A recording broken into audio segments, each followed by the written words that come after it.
يا ابني بنهار أنا ما بنحسن، يعني إيش بدي أقول لك، بدنا نبرك في البيت ولو كان بده يقلب علينا بدنا نبرك فيه. شو بدنا نساوي؟ شو بدنا نسوي بنهار؟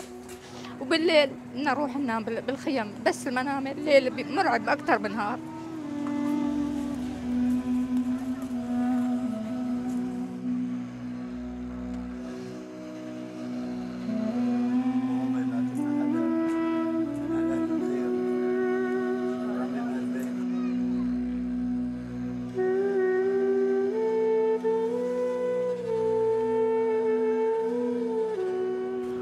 هاي البيت من برا كيف فارق الحيطان عن بعضها، يعني ما خرج ولا بأي شكل من الأشكال ينسكن في البيت.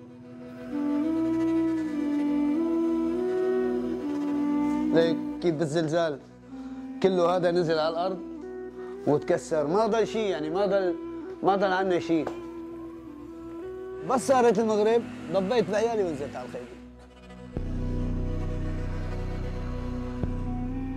بالنسبة لكناتي واحدة منهم يوم الزلزال طرحت رميت، والاثنين واحدة ولداني هلا جديد، ولدت جديد ما صار لها أسبوع، وواحدة حامل، يعني بنرجع لا سمح الله زلزال بنرجع بنخسر الولد الثاني.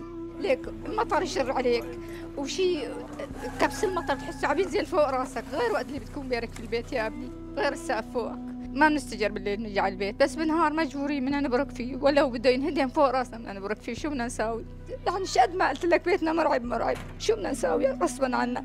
يعني ارتعبنا بالزلزال بس ضلينا متأثرين ومهمومين، الزلزال ضل مرافقنا.